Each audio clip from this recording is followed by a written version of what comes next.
First of all, I want to say how shocked I am to win this award, because this is our very first episode of Views from the Couch with Robbie Couch. Like, literally, this is episode 1. So I'm not sure how we're winning this award right now, but who do I want to thank? My mom, my dad. I also want to thank Kevin Hart for not hosting the awards this year. Oh my God, who else? And the super hot barista at the Starbucks on North Broadway, who always gives me free coffee. I love you. I want to thank the Academy. Thank you to the Academy for finally entering the 21st century. I'm Robbie Couch, and this is Views from the Couch.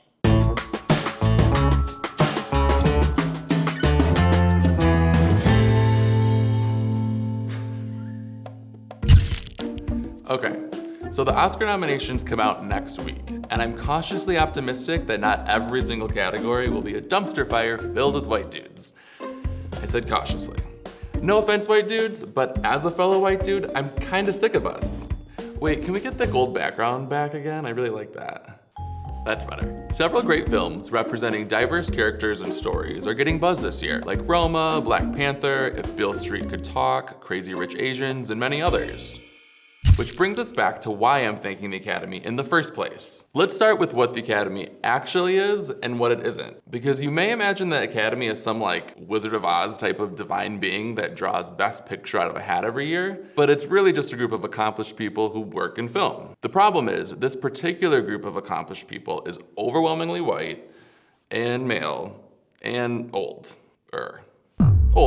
A study by the LA Times from 2012 estimated that the Academy was 77% male, 86% ages 50 and older, and 94% white. Imagine who you'd find inside a NASCAR merch shop, inside of a country club, in a Florida retirement village. Those people are choosing Best Picture every year. Wait, am I being played off right now? Seriously, guys?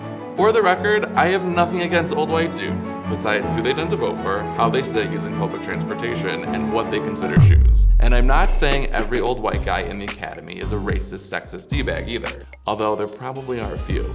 In other words, the Academy being mostly older white dudes takes away from its ability to credibly pick which artists and which films deserve to be nominated and win. But it kind of all boiled over in 2015, when not a single person of color was nominated in any of the acting categories. None. That's where April Rain comes in. She started the hashtag #OscarsSoWhite with the perfect tweet calling out how incredibly white the Oscar nominees were that year. And the hashtag took off. Seriously, like Kim Kardashian's bare butt, it came just about as close to breaking the internet as you can get. The hashtag popped up in headlines, sparked backlash against the Academy, and pushed the conversation about Oscar diversity into the mainstream. The biggest categories lack even a single nominee of color. The great news is, the Academy realized how white it was and fixed the issue. Problem solved. Kind of.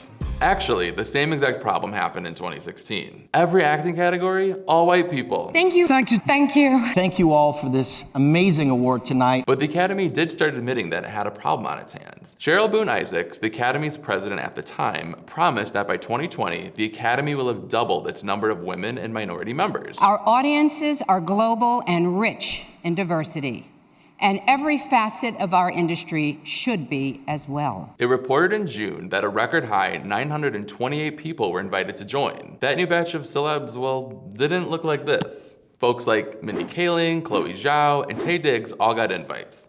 Wait, Taye Diggs wasn't already in the Academy? Each one of Taye Diggs' abs should have already been in the Academy. To be clear, Academy membership still needs to change. But the Academy is making a concerted effort to level the playing field. And even though it's the right thing to do, let's also not forget it's kind of a selfish move. It's in the Academy's best interest to have a diverse membership pool. Is the music getting louder? Okay, I get it. When people from all different walks of life get to see themselves and their community celebrated on screen, it tells them that their stories do matter, that their stories should be told. Who are you rooting for this award show season? Okay, all right, you guys, seriously? Let me know in the comments below. I'll see you next time on Views from the Couch.